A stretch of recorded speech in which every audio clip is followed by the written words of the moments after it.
Welcome to today's episode of Carpe Noche. So today we're going to deviate from our normal barbecue and do a simple queso recipe that's a big hit for tailgate parties, potluck, you name it. But it's a little bit different because we're not using Velveeta as our base. So this is based on cream cheese. So come over, let's look at the ingredients. So first off, we start with some Jimmy Dean hot that will brown on the stovetop.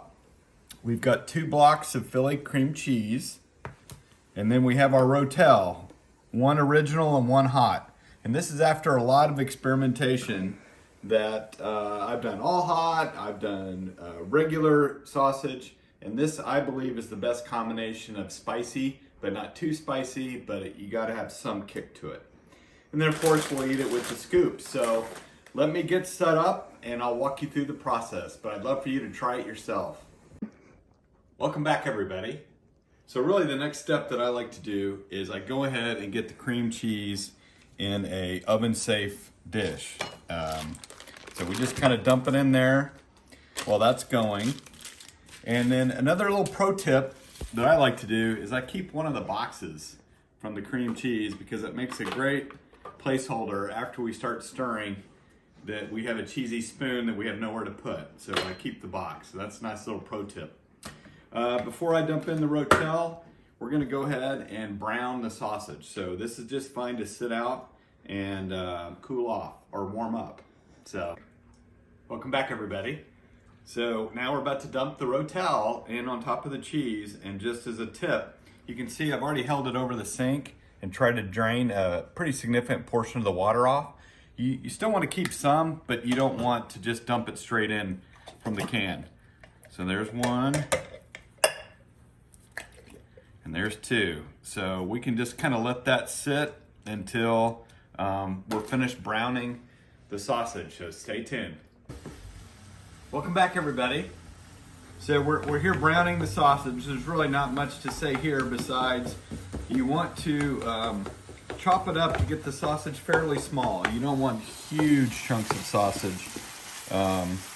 But we're about ready to just dump the sausage on top of our cheese and Rotel, and then we'll be stirring. So stay tuned, be right back. Welcome back everybody. So we just finished browning the sausage and it looks delicious. So just right now, we're just gonna scoop it out into our cream cheese and Rotel mixture. Then we will stir it and get it nice and mixed up, but we can let it sit for a few minutes and just let that hot sausage start melting the cheese. So we'll get this stirred into a little paste there, and then we set the oven for 350. Slide it in and wait for it to be bubbly. And that's really all you need to do. So stay tuned and I'll show you the stirring process here in a minute. Welcome back everybody. So it's been about 5 or 10 minutes or so while this sausage has been kind of heating up the cheese. And my best tip for mixing it up is just use the back of a large spoon. And really we're gonna mix it until it's pretty well where you don't have any chunks of cream cheese anymore. So let me get to stirring and then we'll come back when it's nice and stirred up. Welcome back everybody.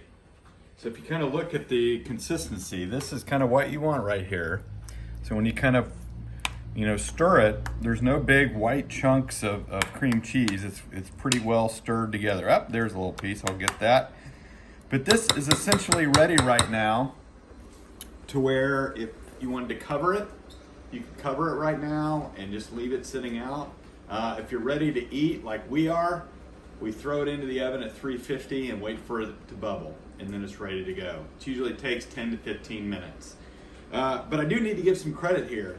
This recipe was originally adapted from my mom, Mama Noche.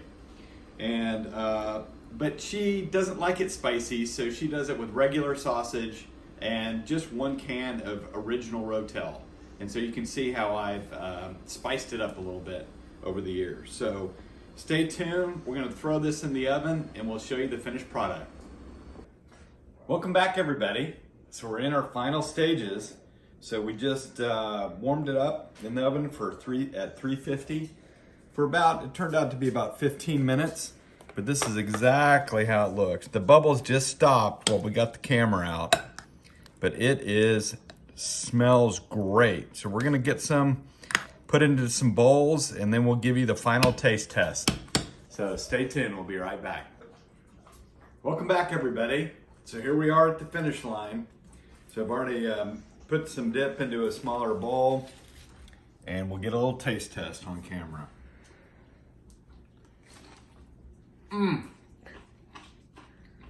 Delicious. So if you liked today's video, hopefully you'll try this yourself. Big hit at parties, and I've had a lot of people ask me about it. So if you like this video, please like and subscribe. We'll see you soon.